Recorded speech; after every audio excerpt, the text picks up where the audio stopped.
Hola a todos, ¿nos extrañaron? Yo sé que sí.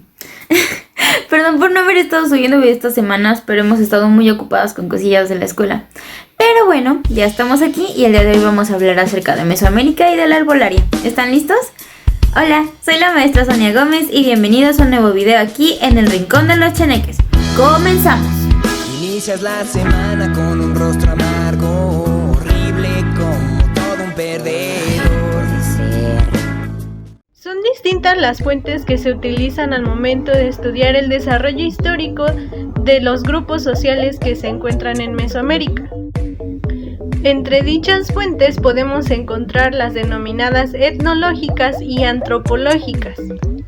Estas se basan en los testimonios de los pueblos indígenas actuales y nos permiten saber la forma de vida de estas sociedades a partir de la comparación con los pueblos del pasado para poder interpretar su modo de vida, costumbres, ritos y creencias, así como sus prácticas sociales, económicas y políticas. Otras fuentes que son útiles dentro de este estudio son las arqueológicas, como grandes construcciones, trazado urbano de asentamientos, esculturas de diferentes materiales como piedra, estuco, barro y piedras semipreciosas. Gracias a estas fuentes se ha podido determinar los lugares y el tiempo en el que habitaron distintos pueblos. Y bueno, es importante también mencionar que lo anterior se puede abordar desde la perspectiva de la historia del arte, con la cual se pueden clasificar estilos y técnicas artísticas desarrolladas por los antiguos pueblos mesoamericanos. La lingüística también es importante porque contribuye al estudio de las distintas lenguas indígenas, al establecer las familias lingüísticas y grupos étnicos que estuvieron emparentados. Además, a partir de los aportes de la lingüística se ha podido tener una mayor comprensión de los idiomas indígenas y su relación con textos antiguos, así como la historia y la cosmovisión de sociedades mesoamericanas. Para este estudio, de igual manera, se cuentan con fuentes documentales. Estas fuentes proporcionan información sobre la historia y las tradiciones literarias o de las artes verbales de los pueblos indígenas. Se habla del origen y de las transformaciones de sus pueblos y ciudades, de los linajes de sus gobernantes, de las fiestas y ceremonias que se realizaban, de sus calendarios, entre otras cosas.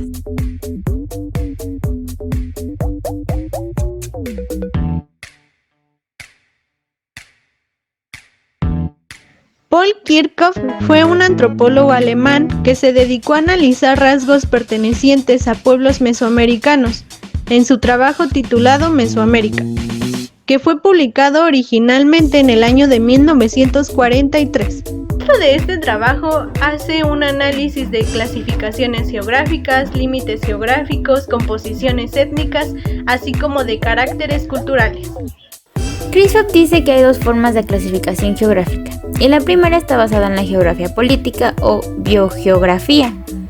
Según esto, el continente se divide en dos, Norte y Sudamérica, e incluso se puede añadir una tercera que es México y Centroamérica. Lo cual biográficamente Norte y Sudamérica se dividirían desde el río San Juan entre Nicaragua y Costa Rica, y México y Centroamérica siendo la frontera septentrional de la República Mexicana y la frontera oriental de Panamá. Sin embargo, esto no constituye una frontera cultural, porque etnias como Sumo, Siquito, Paya y Finaque son tan sudamericanas como la Chibcha.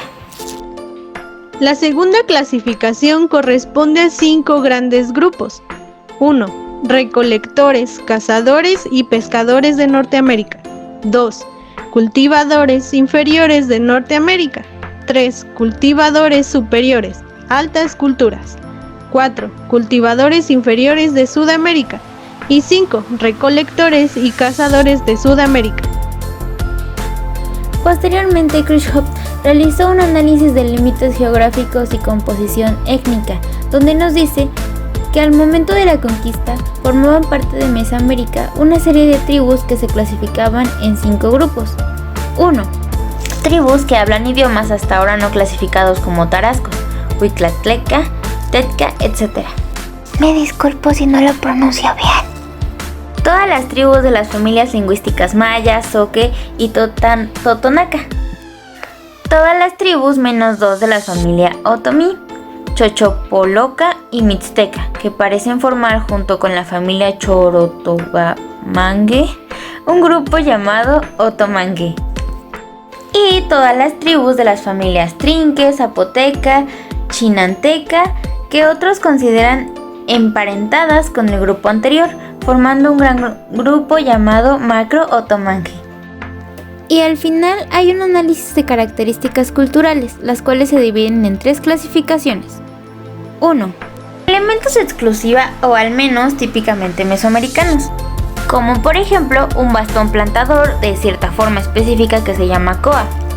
Construcciones de huertas en terrenos cerca de lagos, que los conocemos como chinampas. El cultivo de chía y su uso para bebidas y para hacer aceite que le da lustre a las pinturas. El cultivo del maguey para aguamiel, el arrope, el pulque, el papel. El cultivo del cacao, molienda de maíz cocido con ceniza y cal. Balas de barro para cerbatanas, besontes y otras chucherías de barro, pulimentos de obsidiana, espejos de pirita, tubos de cobre para horadar piedras, uso de pelo de conejo para decorar tejidos, espadas de palo con hojas de pedernal u obsidiana en los bordes, corceletes, estofados de algodón con 2 manijas. Turbantes, sandalias con talones, vestidos completos de una sola pieza para los guerreros, pirámides escalonadas, pisos de estuco, patios con anillos para el juego de pelota. Escritura jeroglífica, signos para números y valor relativo de estos según la posición, libros plegados estilo biombo, anales históricos y mapas. 2. Elementos comunes a Mesoamérica y a otras superáreas culturales de América.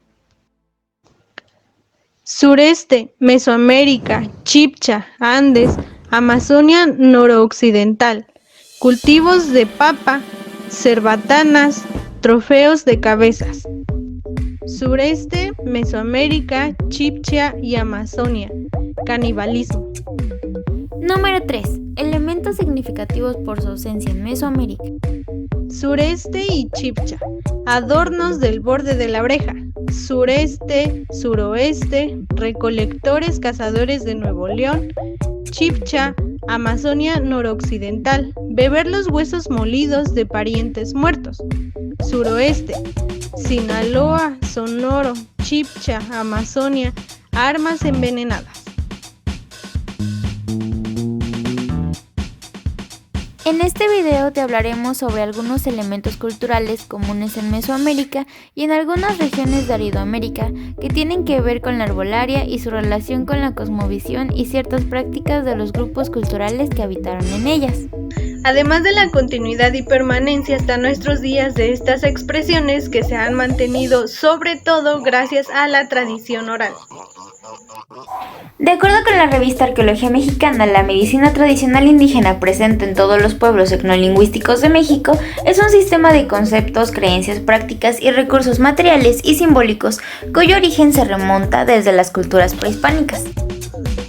Todas las civilizaciones, a partir de la amenaza inminente de enfermedades, el desequilibrio, los accidentes o las muertes, se han visto en la necesidad de crear su propio tipo de medicina, haciendo uso de los elementos que tenían a su alrededor y uniendo estos a su sistema de creencias, partiendo desde esta fusión para favorecer tratamientos que den respuesta a todo tipo de malestares, ya sean físicos o emocionales.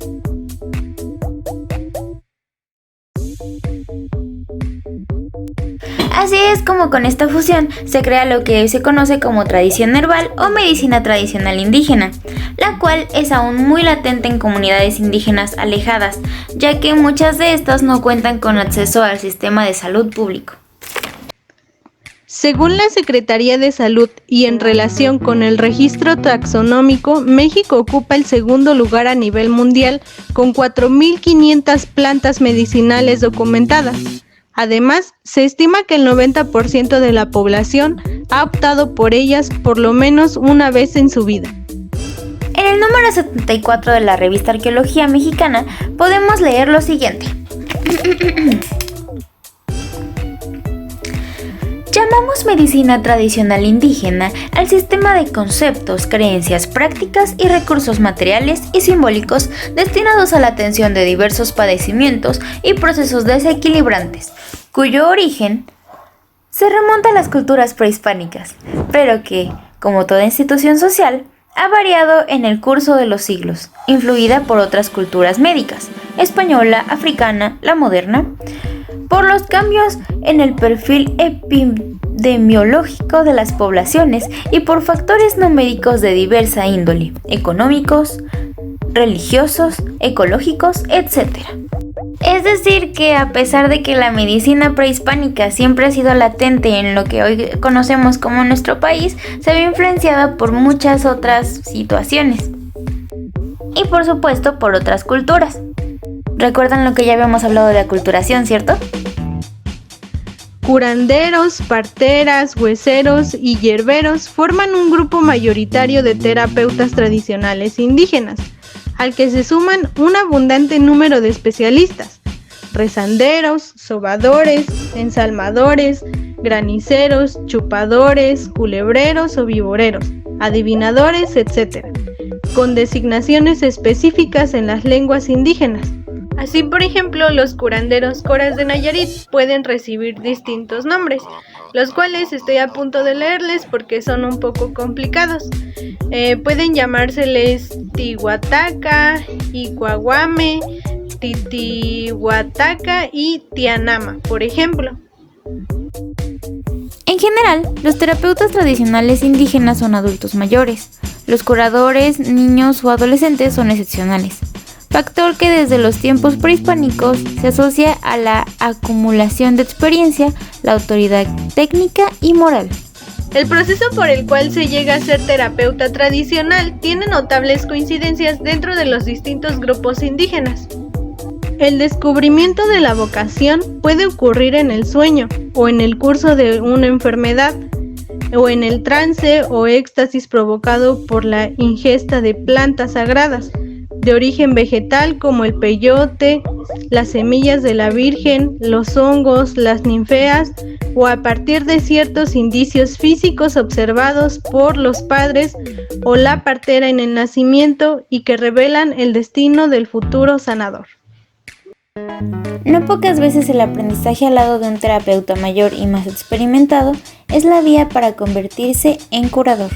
En general, los médicos tradicionales indígenas cumplen además funciones religiosas como guías espirituales u organizadores de rituales asociados con el ciclo de la vida y de las actividades agrícolas. Ya saben, bendicen las milpas, la predicción del clima y esas cosas.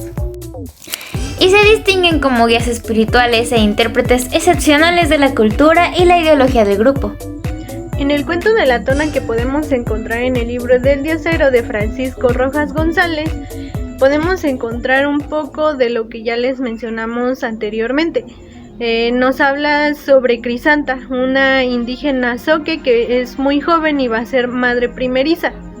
Bien, su marido, al ver que las cosas se están complicando para Crisanta, decide llevarla con la comadrona del pueblo, quien ya estaba preparando algunas hierbas que va a utilizar para en este caso, ¿no? Cuando ven que las cosas se complican aún más porque el bebé viene al revés, la comadrona o la partera, como sea que la quieran llamar, le dice a Crisanta que se tienen que sostener la amarra del techo y posteriormente ella se desmaya. Crisanta se desmaya, a lo que la comadrona le pide a su marido que ponga a calentar o a tatemar unos chiles para que Crisanta pueda despertar. Cuando esto ocurre, igual el esposo decide ir a buscar al doctor del pueblo y junto con la comadrona pues pueden rescatar a este bebé. Después de eso decide poner ceniza afuera en la casa, porque también esta es una tradición zoque. Ponen ceniza en la casa, afuera, en la puerta y vaya. Bueno, cuando el papá decide dejar las cenizas en la puerta de su casa, como parte de una tradición zoque, se eligen dos nombres. El primero va relacionado al día en que nació el niño y el santo que se celebra en ese día. Posteriormente se elige un segundo nombre que va en relación al animal que pasó en ese momento frente a la ceniza, al primer animal. Y de hecho este cuento de la Tona que está en este libro, que por cierto se los recomiendo mucho, es un libro muy pequeño y es súper económico. ¿En qué me quedé, perdón? Sí, pero pues aquí pasa algo muy curioso, porque lo que pasa primero por la ceniza, se pasa la bicicleta en la que venía el doctor, entonces así es como deciden ponerle el segundo nombre. A la semana siguiente, durante el bautizo del niño, el médico y la comadrona, que son sus padrinos, preguntan el nombre del recién nacido, a lo que su padre responde: Damián, por lo que dice el calendario. Ese es su santo, y bicicleta porque así lo dijo la ceniza. En el libro Medicamentos Indígenas, de Jerónimo Pompa, se hace un compendio de algunos remedios de los pueblos indígenas de México y nos cuenta un poco acerca del ritual que cada uno conlleva, el significado y por supuesto su razón científica, como por ejemplo el uso del cuerno del venado como antiespasmódico y cómo con hierbas como la menta se usa para picaduras de culebra. También se habla del uso de la sábila para quemaduras y afecciones cutáneas o del pirul para limpiar su cuerpo de malas energías y males de ojo, y que junto con otras plantas como el romero y la Santa María son remedios para dar calor al cuerpo y restablecer a las mujeres después de dar a luz, o para la gente que sufre de dolores de huesos para sacar el frío de sus cuerpos. En este y en muchos otros compendios de medicina natural podemos aprender de la milenaria tradición de curar con plantas y así mantenernos en contacto con nuestras raíces indígenas, con nuestra tierra y con lo que la naturaleza nos ofrece. Para finalizar, nos gustaría que nos contaras si en tu familia utilizan la arbolaria, cuáles son los remedios más comunes y para qué lo usan. Y bueno amigos, eso fue todo por el video de esta semana. Esperemos que les haya gustado mucho, que hayan aprendido un montón y pues ya saben que nos pueden dejar todos sus comentarios en la cajita de los comentarios y también nos pueden mandar sus trabajos, nos pueden mandar también, no sé, sugerencias, comentarios y todas esas cosas bonitas a nuestro correo que lo estaremos dejando en la descripción. Nosotros somos El Rincón de los Chaneques, esperemos que les haya gustado y nos vemos hasta la próxima en el siguiente video. Bye bye. Y otra cosa más antes de que pregunten. Ya no estamos en la escuela, ya no estamos dando clases, ya no somos sus maestras, pero todavía vamos a seguir subiendo videos para que aprendan ustedes y las personas externas a la escuela y sean muy felices para siempre si tienen dudas respecto a la materia y esas cosas preciosas. Y ya, eso es todo. Adiós.